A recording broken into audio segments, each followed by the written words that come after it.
Hello everyone, welcome to G centric. और आज से हम स्टार्ट करेंगे हमारा इलेक्ट्रिक वेल्डिंग वाला टॉपिक। और इस लेक्चर में पूरा कंप्लीट थ्योरी में आधे घंटे के अंदर पूरा वेल्डिंग से रिलेटेड जितने भी थ्योरेटिकल पॉइंट्स हो सकते हैं जेई लेवल के, वो सारे खत्म कर दूंगा। तो टॉपिक का नाम है इलेक्ट्रिक वेल्डिंग। तो सर, क्या इलेक्ट्रिसिटी आने से पहले कुछ वेल्डिंग का काम होता था क्या? तो उसको हम इलेक्ट्रिकल वेल्डिंग तो नहीं बोलेंगे, क्योंकि इलेक्ट्रिकल सप्लाई तो हमारी कुछ चंद सालों की है, 40 50 60 सालों की। और आमजन तक पहुंचने में तो ये मान के चलो कि 20-25 साल पहले ही गांव गांव कस्बे कस्बे तक पहुंची है। तो उससे पहले लोहे की चीज तो बनती थी, बट उसके वेल्डिंग प्रोसेस में लोग बाग क्या करते थे? जुगाड़ ढूंढते थे। जुगाड़ क्या था कि लोहे से, कोयले से, लकड़ी से जो आग उत्पन्न होती थी उसको गर्म करके लोहे को उसमें गर्म करते थे और फिर उसको वेल्ड करते थे। आपने भी पुराने टाइम पे बहुत बचपन में देखे होंगे कई बार कि जो आपके घरों में बर्तन होते थे उनको वेल्ड करने के लिए भी एक प्रोसेस, सड़क पे किनारे पे बहुत सारे लोग बैठते थे जिसमें गर्म करके लोहा थोड़ा सा गर्म करके और प्रेशर से हथौड़ा मार मार के उसको सही करते थे।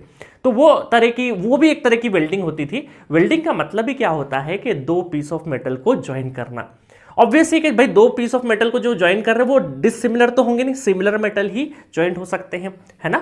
तो इस तरीके से पहले पुराने टाइम पे जब इलेक्ट्रिसिटी नहीं थी तब भी वेल्डिंग प्रोसेस होती थी। उसको मैकेनिकल वेल्डिंग बोलते थे। उसको हम लोग आग से गर्म करते थे, उस पर हथौड़ा चलाते थे और उसके बाद होता था, है ना। आपके घर में आप पूछिएगा आपके पेरेंट्स से, आपने देखा होगा आपके घरों के बर्तन वगैरह को वेल्ड पुराने टाइम पे क्या होता है, स्टील का बर्तन है या कोई सा पीतल के बर्तन है तो उसमें छेद हो गया, उस छेद को भरने के लिए या उसको ज्वाइंट करने के लिए, अगर ज़्यादा बड़ा छेद हो गया तो उसको करने के लिए हम लोग गर्म करते थे, उसको गर्म करके पिघला के और फिर उस पर हथौड़ा मार के चीज़ें सही होते थे। ठीक है, चलिए, तो ये है इलेक्ट्रिक वेल्डिंग। तो आज बात करेंगे हम इलेक्ट्रिक वेल्डिंग। इलेक्ट्रिक वेल्डिंग में हम लोग इलेक्ट्रिसिटी का यूज करेंगे। तो ये डेफिनेशन क्या है? It is the process of joining similar metal, है ना, similar metal by application of heat without application of pressure, है ना। देखिए, प्रेशर तो इसमें भी हालांकि देना पड़ता है, बट ये मशीन से देते हैं हम लोग, है ना। इलेक्ट्रिकल प्रेशर देते हैं हमें मैकेनिकल जो हाथ से फिजिकल प्रेशर देने की जरूरत नहीं है। And addition of filler material, जहां जहां हमें फिलर मटेरियल की जरूरत पड़ेगी उसको भी हम लोग यूज करेंगे at the joints. It will result as a continuous homogeneous material observed, है ना, मतलब हमें कंटिन्यूअस होमोजेनियस मटेरियल मिल जाएगा। अच्छा, मैं आपसे पूछूं तो आपने जो वेल्डिंग देखी है, कई बार हम बचपन से वेल्डिंग देखते देखते आए, कहीं पे आपके हर एक गांव कस्बे में या शहर में जहां भी आप रहते हैं, बचपन से आपने देखा होगा कि वेल्डिंग शॉप होती है जहां पे कुछ भी वेल्डिंग का काम होता है। तो वेल्डिंग का काम कैसा होता है? और हमें बचपन से सिखाया था कि जब वेल्डिंग हो तो देखना नहीं है, क्योंकि आंखों पे असर आता है। इसीलिए वो क्या करते हैं, एक बोल सकते हैं ग्लास का कवर पहन के फिर वेल्ड करते हैं, है ना। आपने वर्कशॉप में भी क्या होगा, इंजीनियरिंग वर्कशॉप में पहले सेमेस्टर में वेल्डिंग एक टॉपिक होता है जहां पे आपको वेल्डिंग सिखाई जाती है। तो वो सारी की सारी जो हमने वेल्डिंग देखी ना, वो तरीके की आर्क वेल्डिंग होती है। वो सारी जितनी भी टाइप की वेल्डिंग हमने देखी वो आर्क टाइप की वेल्डिंग होती है। उसमें एक फिलर मटेरियल होता है। वो फिलर मटेरियल एक तरफ आग, इलेक्ट्रोड होता है, इलेक्ट्रोड से हम आग लगाते जाते हैं, आर्क डेवलप करते जाते हैं, और वो फिलर मटेरियल हमारा क्या होता है, पिघलते जाता है और वो पिघलते पिघलते पिघलते उस मटेरियल के ऊपर जम जाता है ना। तो वेल्डिंग देखा होगा, ज्यादा अगर आपने टच कर दिया तो वहीं पे जॉइंट हो जाता है वो कई बार। ठीक है, तो इस तरह का आपने रियल लाइफ में एक्सपीरियंस किया होगा, नहीं किया हो तो आप आसपास कोई भी दुकान होगी वेल्डिंग की, वहां जाके देख सकते हैं। चलिए, अब एग्जाम के हिसाब से क्या क्या इंपॉर्टेंट है, सबसे पहले दो कैटेगरी बता देता हूं वेल्डिंग की। क्या वेल्डिंग की कैटेगरी है, टाइप्स नहीं है, ये कैटेगरी है। प्लास्टिक वेल्डिंग या फिर प्रेशर वेल्डिंग भी बोलते हैं, दूसरा है फ्यूजन वेल्डिंग या फिर नॉन प्रेशर वेल्डिंग भी बोलते हैं। देखिए, प्लास्टिक वेल्डिंग में क्या होता है, प्लास्टिक का वेल्डिंग नहीं है, प्लास्टिक वेल्डिंग नहीं कर, प्लास्टिक एक स्टेट का नाम है। प्लास्टिक वेल्डिंग में क्या होगा, जिस भी मटेरियल को हमें क्या करना है, वेल्ड करना है, तो वो मटेरियल पूरा का पूरा हम इतना हीटअप दे देते हैं उसको कि वो मुलायम कर देते हैं। प्लास्टिक जहां पे मुलायम हो जाए, कोई भी आपका सॉलिड मटेरियल जब मुलायम हो जाए उस स्टेट को बोलते हैं प्लास्टिक स्टेट।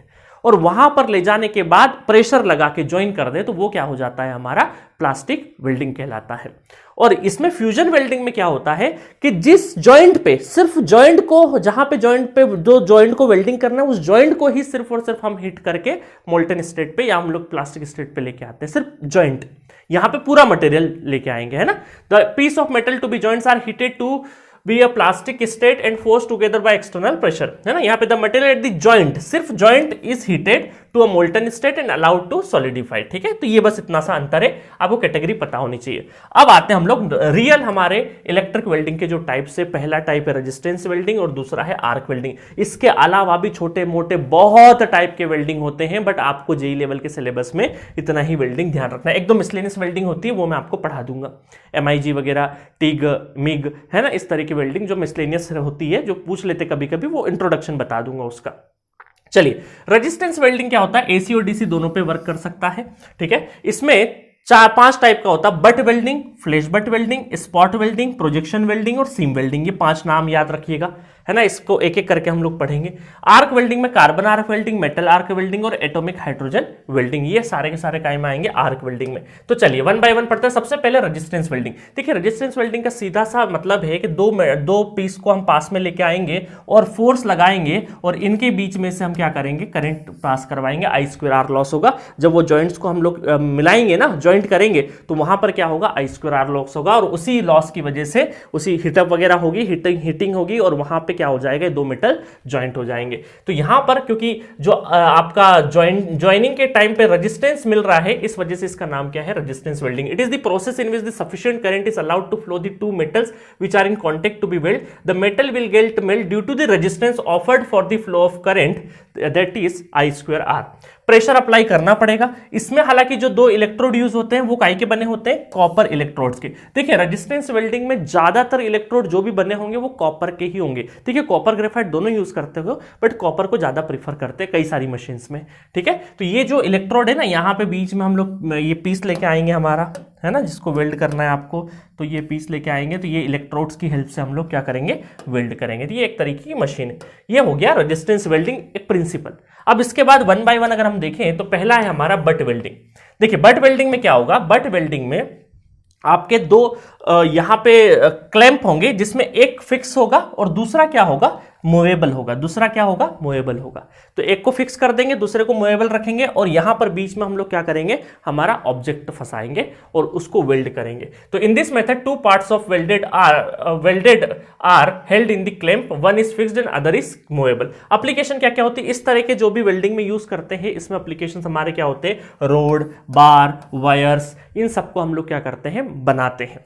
ठीक है, वेल्डिंग करते हैं, मतलब किसी सपोज को रोड्स का, बार का, वायर का, ट्यूब्स का, इनका अगर हमें करना होगा वेल्डिंग प्रोसेस, तो इसको यूज करेंगे हम लोग, किसको, बट वेल्डिंग को। ठीक है, तो ये एक वेल्डिंग ट्रांसफॉर्मर है, ये फ्लेक्सिबल है, ये फिक्स है ना, और फोर्स अप्लाई हम लोग यहां से कर रहे हैं। ठीक है, और इसके बीच में हम लोग क्या करेंगे, वेल्डिंग प्रोसेस करेंगे। अच्छा, इसका ऑपरेटिंग वोल्टेज क्या है, 2 से लगा के 10 वोल्ट है। 50 एम्पेयर से लगाए several hundreds of ampere current, operating current है। हाई प्रेशर नीड, इसको हाई प्रेशर की जरूरत पड़ती है।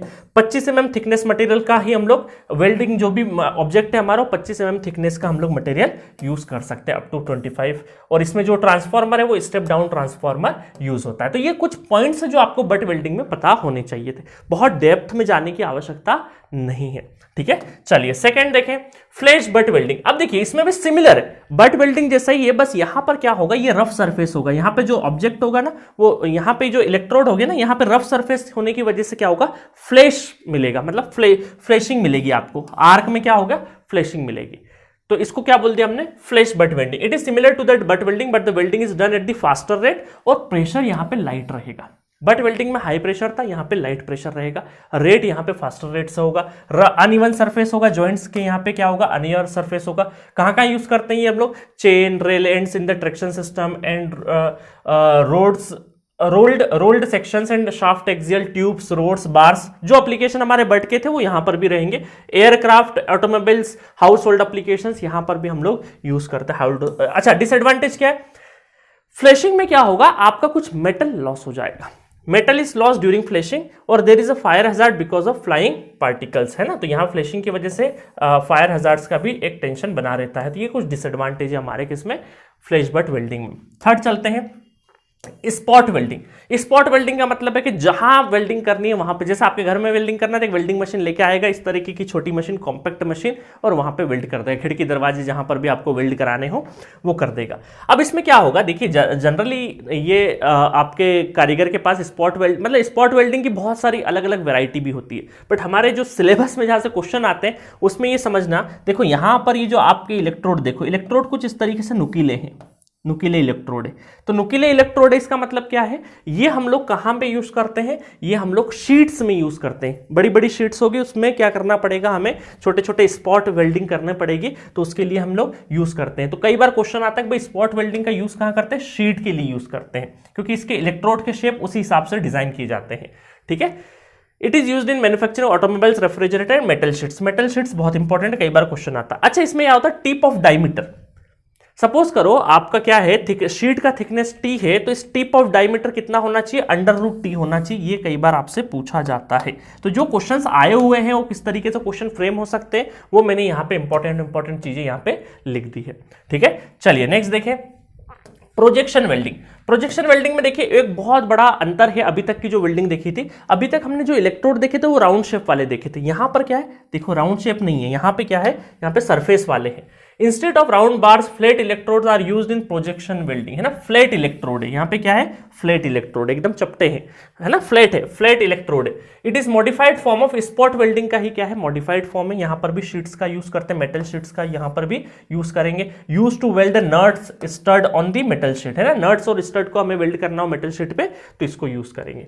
ठीक है, वेल्डिंग ऑफ ब्रॉक शूज, है ना, ये शू कौन से हमारे रेलवे वगैरह में जो शू यूज होते हैं वो है। Welding of coupling elements and steel radiators, है ना, इन सब चीजों में हम लोग प्रोजेक्शन वेल्डिंग यूज करते हैं। ठीक है, चलिए नेक्स्ट है आपका सीम वेल्डिंग। बहुत इंपॉर्टेंट है, बहुत इंपॉर्टेंट। देखिए यहाँ पे राउंड है, इलेक्ट्रोड आपके क्या है, राउंड, ये घूमते जाएंगे यहाँ से ऐसे कुछ लॉन्ग अगर आपको निकालने हैं, लॉन्ग शीट्स निकालनी है तो ये राउंड होते जाएंगे और इस तरीके से कंटिन्यूस आपकी शीट निकलती जाएगी, कंटिन्यूस शीट निकलती जाएगी। बस इसमें एक चीज का ध्यान रखना है ना, एक चीज का ध्यान रखना है कि यहां पर कंटिन्यूस, इन इलेक्ट्रोड्स के बीच में कंटिन्यूस करंट फ्लो नहीं होता, नहीं तो शीट जल जाएगी। यहां पे कौन सा है, रुक रुक के करंट फ्लो करता है। वो रुक के करंट फ्लो करता है, इस वजह से इस करंट को बोलते हैं इंटरमिटेड करंट। क्या बोलते हैं, इंटरमिटेड करंट। और ये कितना होता है, ऑलमोस्ट 1 मिनट में 1000 से 1800 टाइम तक क्या होता है, फ्लक्चुएशन होता है करंट का। 1000 से लगा के 1800 टाइम्स फ्लक्चुएशन 1 मिनट में हो सकता है करंट का, और शीट निकलते जाएगी। ठीक है, क्योंकि कंटिन्यूस करंट की आवश्यकता नहीं है। रोटेटिंग इलेक्ट्रोड है, ध्यान रखना। देखिए फ्लैट इलेक्ट्रोड, राउंड इलेक्ट्रोड और रोटेटिंग इलेक्ट्रोड, इनमें अंतर है ना। ये रोटेटिंग टाइप का इलेक्ट्रोड है, welding of a long sheet के लिए काम किया जाता है। The welding is done continuously throughout the surface of the two metal to be welded. ठीक है, it is used for pipes, tank, transformer, refrigerator, aircraft and various type of containers. ठीक है, चलो तो बस इतना ही ध्यान रखना है। अच्छा, electrode of resistance welding is non consumable. जितने भी अभी हम लोगों ने रेजिस्टेंस वेल्डिंग में इलेक्ट्रोड देखे हैं, वो इलेक्ट्रोड देखिए, मान लीजिए यहाँ शीट जा रही है तो इनमें से कॉपर में से कुछ यहां पर इलेक्ट्रोड का कुछ हल्का सा पार्ट डैमेज होके शीट के अंदर नहीं वेल्ड हो सकता। मतलब ये जो इलेक्ट्रोड होते हैं ना, बहुत ही बढ़िया तरीके के बनाए जाते हैं। ये आपके वेल्डिंग की प्रोसेस में खुद अपना मटेरियल दान नहीं करते। तो दैट मीन्स कि जो ऐसे इलेक्ट्रोड जो अपना मटेरियल खुद दान नहीं करे वेल्डिंग की प्रोसेस में, उसको बोलते हैं नॉन कंज्यूमेबल, है ना, इलेक्ट्रोड। तो electrode of resistance welding is non consumable. ठीक है, ध्यान रखना, क्योंकि आगे चल के आर्क वगैरह में भी एक जगह आएगा, वहां पे कंज्यूमेबल होता है। आपका जो इलेक्ट्रोड है वो खुद कंज्यूमेबल हो जाता है ना, आगे चल के पढ़ाऊंगा। चलिए, तो ये रहा पूरा का पूरा आपका रेजिस्टेंस वेल्डिंग यहां तक। देखिए आपको बहुत ज़्यादा डेप्थ की जरूरत नहीं है, बहुत ज़्यादा मैकेनिकल वाले तो और ज़्यादा डेप्थ में पढ़ते हैं। आपको electric welding simple JE level के हिसाब से सिर्फ नाम पता होना चाहिए, एप्लीकेशन क्या है वो पता होना चाहिए, इससे ज़्यादा की आपको जरूरत नहीं, बहुत सिंपल क्वेश्चंस आएंगे। ठीक है, चलिए नेक्स्ट देखें, आर्क वेल्डिंग। आर्क वेल्डिंग में 2 टाइप की वेल्डिंग होती है, कार्बन आर्क वेल्डिंग और आपका क्या होता है, मेटेलिक आर्क वेल्डिंग। और आगे और भी तरीके की जो एटॉमिक हाइड्रोजन वेल्डिंग है उसको भी पढ़ेंगे। In addition to resistance there is arc welding. In arc welding the heat is produced for the joining of metal by developing arc. Arc develop करेंगे हम लोग, in which carbon arc welding और metallic arc welding. देखिए इसमें ये समझिएगा, यहां पर ये पीस ऑफ वेल्डिंग है, हमारा शीट है, मान लीजिए ये हमारा कार्बन इलेक्ट्रोड है, ये इलेक्ट्रोड है, लिखा है यहाँ पे इलेक्ट्रोड। ठीक है, ये इलेक्ट्रोड है हमारा, ये इलेक्ट्रोड, और ये है फिलर मटेरियल। आपने देखा होगा इस तरीके के फिलर मटेरियल होते हैं जिस पे कोटिंग रहती है।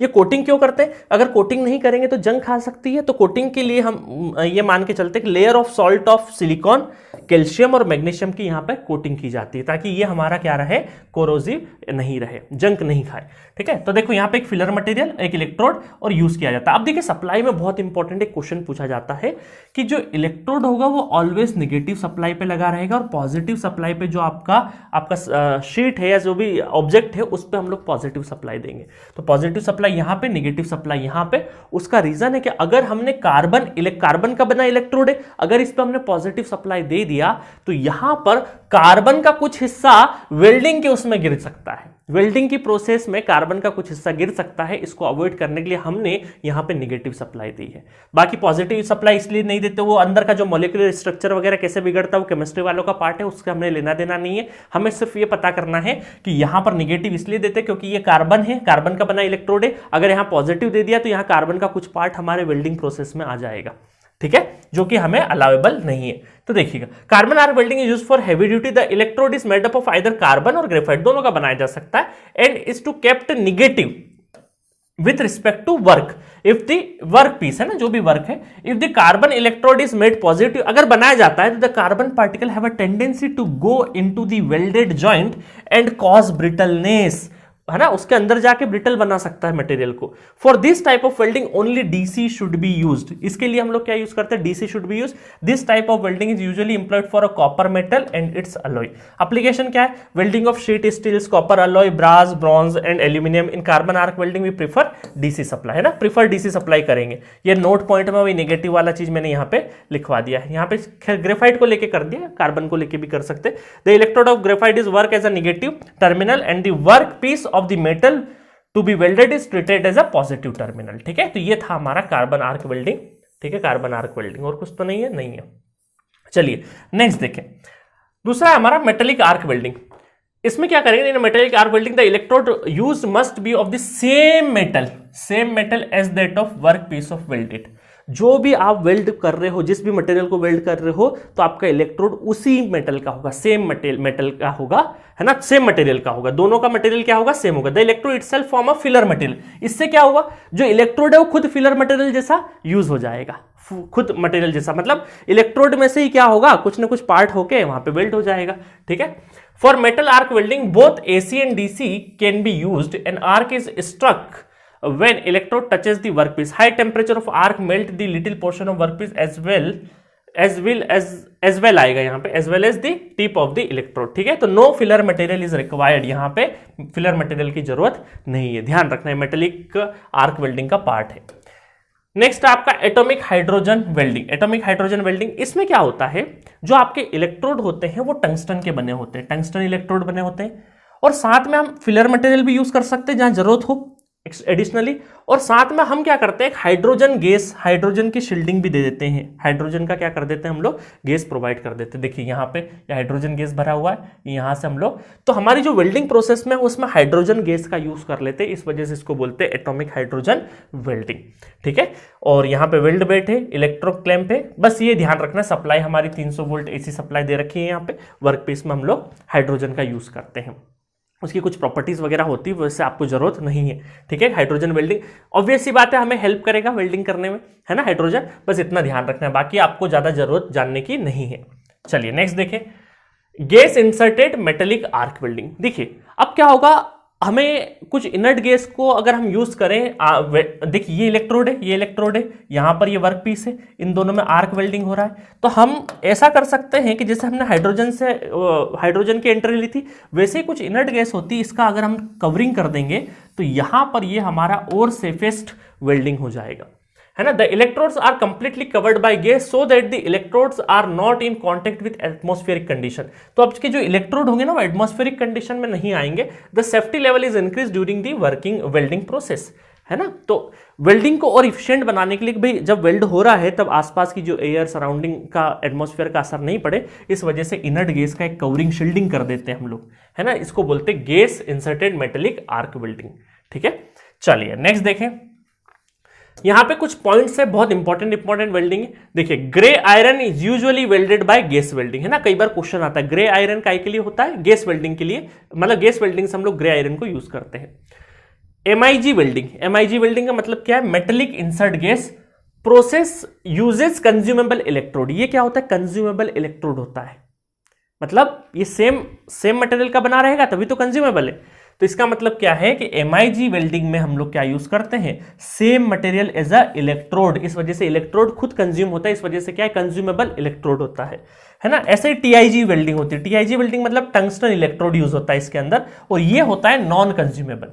तो एमआईजी कंज्यूमेबल होता है इलेक्ट्रोड, और टीआईजी में नॉन कंज्यूमेबल होता है। ये कई बार क्वेश्चन पूछते हैं, इसलिए आपको सिंपल पता होना चाहिए। एक होती है thermit welding. Steel rails are welded by thermit welding, है ना। तो ये सब नाम ध्यान रखना कि किसके कहां पे कैसे हैं, कोई क्वेश्चन कई बार आ जाते हैं, ठीक है। बस देखिए मैं जितने भी नोट्स लेके आया हूं वो सारा क्वेश्चन का एनालिसिस करने के बाद लाया हूं कहां से कैसे क्वेश्चन आ सकते हैं वन लाइनर टाइप के, ठीक है। चलिए नेक्स्ट देखें हमारे, अब देखते हैं इक्विपमेंट। तो वोल्टेज एसी वेल्डिंग और डीसी वेल्डिंग दोनों हो सकती है। तो एसी का ऑपरेटिंग वोल्टेज कितना होता है 70 से 100 और डीसी का 50 से 60। यहां पे वोल्टेज कम करंट ज्यादा रहता है वेल्डिंग में, ठीक है। नेक्स्ट देखो आपके घरों में कभी वेल्डिंग होगी ना तो आपका जो लाइट होगा ना आसपास का फ्लिकरिंग बहुत ज्यादा होगी, क्योंकि बहुत हैवी करंट फ्लो करेगा, बहुत हैवी करंट फ्लो करेगा तो वोल्टेज डिप हो जाएगा आसपास के एटमॉस्फेयर में। मतलब हैवी करंट लिया तो वहां पर क्या होगा, वोल्टेज डिप कर जाएगा आसपास में, तो वहां पे आपको फ्लिकरिंग देखने को मिलती है। तो यहां पर देखो ये एसी वेल्डिंग और ये डीसी वेल्डिंग के वोल्टेजेस ध्यान रखना। अच्छा डीसी वेल्डिंग इक्विपमेंट कौन कौन से होते हैं, डीसी वेल्डिंग में हम लोग क्या यूज करते हैं, मोटर प्लस जनरेटर। मोटर होती है हमारी इंडक्शन मोटर, इंडक्शन मोटर को एसी सप्लाई की जरूरत पड़ेगी, मोटर घूमेगा, इस रोटर से मतलब इसका जो शाफ्ट होगा उससे हम लोग जनरेटर चलाएंगे। कौन सा जनरेटर चलाएंगे, हमारे डीसी जनरेटर, जो कि डिफरेंशियली कंपाउंडेड डीसी जनरेटर होता है। याद है हमने डीसी जनरेटर में डिफरेंशियली कंपाउंड में लिखा था एक एप्लीकेशन कि ये हमारा वेल्डिंग में यूज होता है, क्योंकि इसका क्या होता है टाइम के साथ में ऐसे ड्रॉपिंग कैरेक्टरिस्टिक, इसका क्या होता है डिफरेंशियल का इस तरीके से कैरेक्टरिस्टिक होते होते जीरो तक आ जाता है डिफरेंशियली, है ना। तो टाइम के साथ में इसका वोल्टेज डाउन होते जाता है। एसी वेल्डिंग इक्विपमेंट में क्या चाहिए हमें, स्टेप डाउन ट्रांसफार्मर चाहिए। कई बार पूछते हैं स्टेप डाउन ट्रांसफार्मर यूज होता है स्टेप अप, तो आपको क्या लिखना है स्टेप डाउन। इसमें हाई लीकेज रिएक्टेंस होता है, ये ट्रांसफार्मर वैसा होता है जिसका लीकेज रिएक्टेंस ज्यादा रहे, जैसा कि हम लोगों ने वो हमारे सोडियम आर्क लैंप वगैरह में हम लोग यूज करते थे ना, जहां पे लीकेज मतलब सारे ट्रांसफार्मर वैसे यूज करते हैं जहां पे हमारा लीकेज रिएक्टेंस ज्यादा रहे, ठीक है। चलिए नेक्स्ट है आपका, ये कुछ स्टैंडर्ड कुछ क्वेश्चन पूछ ले जाते हैं। 10 SWG मतलब आपका स्टैंडर्ड वायर गेज से नोटेशन है ना, टेबल के हिसाब से याद होते हैं। तो 10 SWG का जो करंट रेटिंग है वो होता है 95 से 135 एम्पेयर। 8 SWG का मतलब है 150 एम्पेयर। तो ये कुछ करंट रेटिंग है जो कभी कभी क्वेश्चन पूछ लेते हैं, जो मैंने यहाँ पे लिख दिया, अदरवाइज ज्यादा जरूरत नहीं है इतना रटने की, ठीक है। तो यहाँ पर क्या होता है ना, कुछ फैक्चुअल बेसिस क्वेश्चन आते हैं जिसका सर पैर नहीं है, आपको सिर्फ पता होना चाहिए कि अच्छा ये चीज होती है। आपकी किस्मत है उस दिन एग्जाम में कि जो चीजें आपने पढ़ी थ्योरी में और वो टिक आ गई तो अच्छी बात है, और कुछ फैक्चुअल बेसिस इन डेप्थ अगर पूछ ले तो वो क्वेश्चन हमें छोड़ने होते हैं। तो कई बार देखिए यूटिलाइजेशन टॉपिक ऐसा है जो बहुत डेप्थ में पढ़ा जा सकता है, बट उतनी डेप्थ की अगर हम एक ही टॉपिक में जाएंगे तो बाकी सब्जेक्ट का क्या करेंगे, क्योंकि एग्जाम निकालने के लिए हमें सब पढ़ना होता है। तो एक्चुअल एग्जाम में हो सकता है सारे क्वेश्चन करने के लिए नहीं होते, कुछ क्वेश्चन छोड़ना भी होते हैं। तो आउट ऑफ बॉक्स अगर वहां कुछ क्वेश्चन आ जाए तो वो हमें छोड़ना होता है, ठीक है। तो एट दिस नोट आपका इलेक्ट्रिक वेल्डिंग वाला टॉपिक पूरा फिनिश होता है। नेक्स्ट लेक्चर में कुछ क्वेश्चंस होंगे, वैसे तो आप खुद ही लगा लेंगे, बट मैं अपनी तरफ से कुछ क्वेश्चंस लगवा दूंगा। Okay, thank you so much.